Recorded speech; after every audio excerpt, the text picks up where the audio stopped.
It's great to be with you. It's a huge privilege to be asked to be here. And if you really want to sit down, there's now a seat where I'm not sitting. And I did have a shower this morning. So, it's just warm and comfortable. It's marvellous to be here. I'm very, very grateful to Paul and to CUF for the invitation. I want to talk about justice and human flourishing for a few minutes. Justice is a very dangerous word. It's innocent on the outside, and yet it's full of high explosive. Its dynamite comes from the understanding in both the Old and the New Testaments that it is one of the key ways in which we understand who God is and what he wants. Justice is a word with power to raise revolt, to motivate war, to undermine tyrants, and even to redeem God's historic people at a time when they were drifting from the covenant relationship with God. Hundreds of years before Christ, Isaiah said, talking of the Jerusalem of his day, "Zion shall be redeemed by justice, and those in her who repent by righteousness." Jerusalem at the time of Isaiah was a place of corruption and religious observance. Like Britain in the 17th or 18th century, no link was made between oppression of the poor and confession of Christ. Like other parts of our world in the 21st century, away from here, financial power too often dictated political influence or judicial attitude. Isaiah cried out against the corruption and spoke the words of God, rejecting Israel's worship. God said, "I don't care how much you worship me." Translating loosely, it makes me sick when you're doing it in a society that doesn't care about justice. It makes me sick, he said.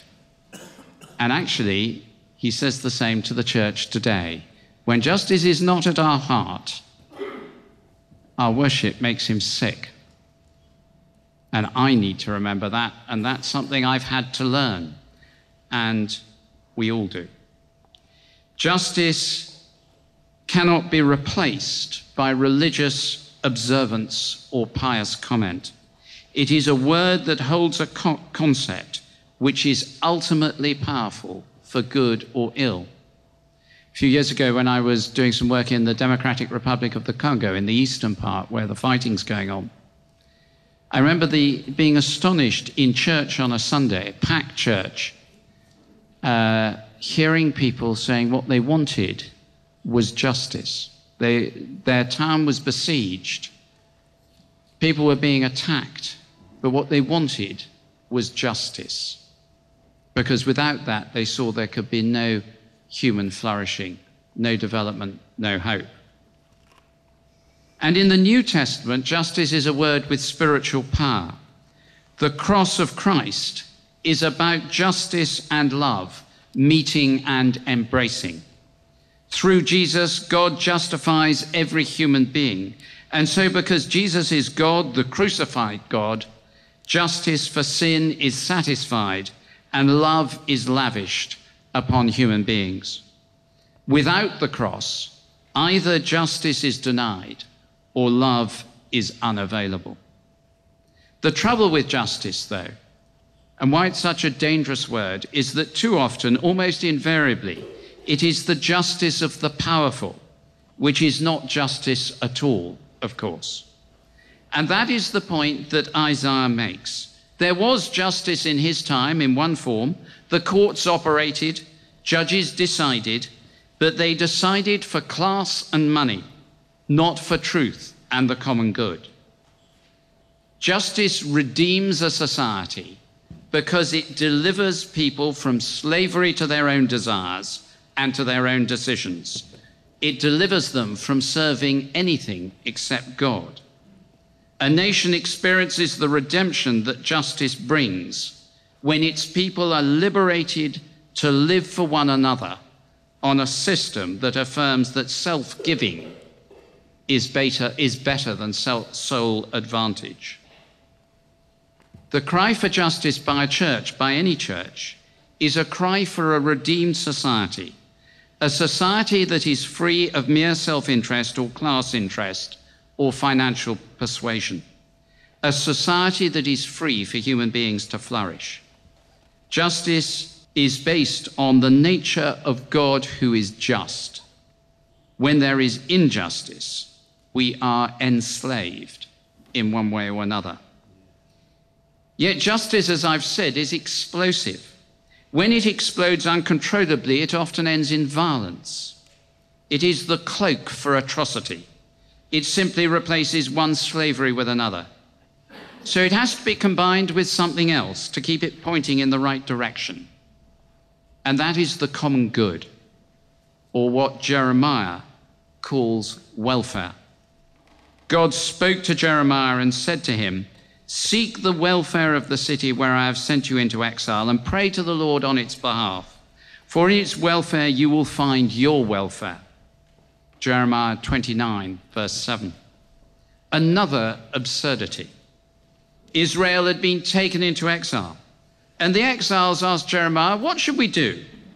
Surely God's going to rescue us quickly. He's going to bring us home. It'll all be over by Christmas," more or less. Jeremiah is less than encouraging. He didn't do encouragement much, Jeremiah, except for one chapter where he'd obviously had a happy day. "No way," he says. Over by Christmas, forget it. You're here for the long term, decades. Settle down, make the place work, care for those around. The blessing of our communities and justice. The love of God and the love of neighbor. These are the challenges that God sets before us as his church, whatever bit of his church we come from. And they are also aspects of the calling that we each have as Christians and that we have together as the church. When Christians speak in public about community flourishing or about justice, there's always someone who pops up and asks why we're sticking our noses in, as if these things were miles away from the proper concerns of Christianity. And I get the letters. Recently, there have been the issues of money and credit unions and power costs, of which the church has spoken. And so have I, for that matter. Stick to God, I've been told.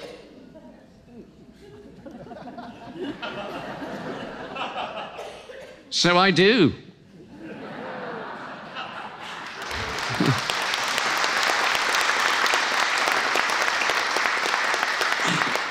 And I say to myself, I'll try and be a great spiritual leader. It might fool some of the people for some of the time.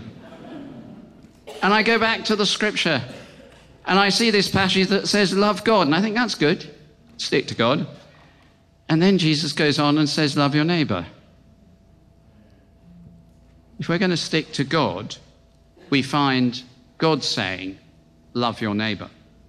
The common good of the community and justice are absolutely central to what it means to be a Christian. They flow from the love of Jesus on the cross, from the nature of God himself, offering salvation, enabling justice and human freedom. Loving God and loving our neighbor go together like the warp and the weft of a piece of fabric. They hold each other in place, and together can be strong and beautiful and adaptable for any use. But each without the other would simply be disconnected strands of cloth. When we weave them together in our life as the people of God, we open up a range of possibilities that makes a real difference. Possibilities that transform lives and transform communities. That is our calling. We don't speak about the common good and justice because we think we have some automatic right to be heard, but because loving our neighbor places responsibilities on us to speak, and loving our neighbor comes from God. On any given Sunday, As we are constantly reminded, churchgoers are a minority of the population, albeit in many places, like here, a rapidly growing one. But since we serve a God who gives free will, we must accept God's rules and not demand privileges that Jesus himself forswore. We don't have an automatic right to tell people what to do. He emptied himself on the cross to save us. He didn't use his power in the way of dominating those around him. But we have responsibilities to act, to do what we can to make a difference, to work for our neighbor's flourishing, whoever our neighbor is, whatever their community, faith, background, sexuality, any other of the categories we know. And we have the obligation to bring justice. We have responsibilities to speak, even when it might be easier to stay quiet, to point to injustice and to challenge others to join us in righting it. Is this politics? Absolutely. Is it party politics? Absolutely not. Politics is the art and the science of securing the common good of the community through government. Party politics is the good mechanism we use as a society to make decisions about who governs. Party politics and elections are civil war civilized. It's better than getting there with a coup d'etat. That's an important task, and there are countless Christians who are deeply engaged in the work of our political parties and make a valuable contribution there. Party politics is a field where some Christians will rightly feel personally called to contribute.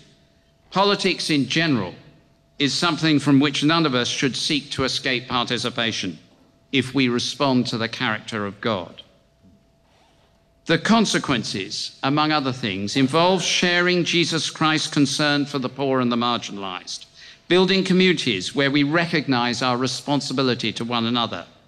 We recognize that whether we are poor or rich, we have the same dignity before God. And that drives everything. Since the days of Archbishop William Temple in the mid-40s, the Church of England has sought to convince the nation by reasoned argument of its vision for a just society.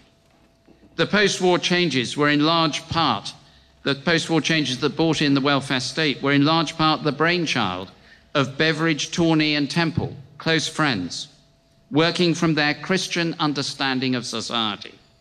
That is, incidentally, why the concept of a purely secular society does not work. Our history has too many strands, some Christian, some based on other convictions, which are woven into the way we think and the way we act, into our ethics. Our structures of understanding cannot be picked apart into secular and spiritual, and the latter discarded. The post-World War II reforms also showed, with their explicitly Christian theology, yet influenced too by secular philosophers, that the task of government and of those who are taking part in the political debate, that means us, is not merely declaration, but delivery. And that is where you come in again, so essentially in the Church Urban Fund. We are not allowed the luxury, if we ever had it, and it has been done, we are not allowed the luxury of saying something must be done. The CUF is among those leaders, with many others, who add, something must be done, and we will do something. That is our responsibility. It shouldn't come as a surprise to anyone that the church is part of the solution for building community blessing at a local level, although it may be questioned by some. But the church has been an integral part of delivering education in this country since centuries before the state ever agreed to get involved. And here in the Diocese of Chelmsford, there is some hugely creative work happening to deliver quality childcare and early years education, the key years, through the Sparrows Project. We need the imagination to see where we can do more. And we need to be rooted in that vision God has set for us of welfare and justice. It is the common good and justice that transforms our communities. But we do not lose sight of the presence and the power of Jesus Christ. In John chapter 6, Jesus feeds 5,000 in compassion and demonstration that he is the one sent by God. The crowd sees only human need met and wants more.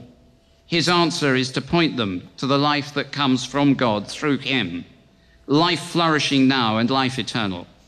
Church Urban Fund expresses compassion and drawing alongside to bless. In your partnerships, you seek also to point to the one who came from above, who is our source of life. The challenge to the Church Urban Fund today is to keep on responding to the challenge that God has been giving us, his people, for thousands of years. Seek the blessing of the city, seek justice, point to Christ. Do this by making it possible for the church to do something transformative in 1,000 different places across the country. Build your networks and relationships, which you do so well, so that they weave together our churches and our communities in confident Christian expression. With that together, we develop a new vision of the common good, of the blessing we share, that grows from the practical action of people. It is not just a vision, but we begin the process, little by little, of making it actual, of delivery, not just declaration. That is our calling. Thank you.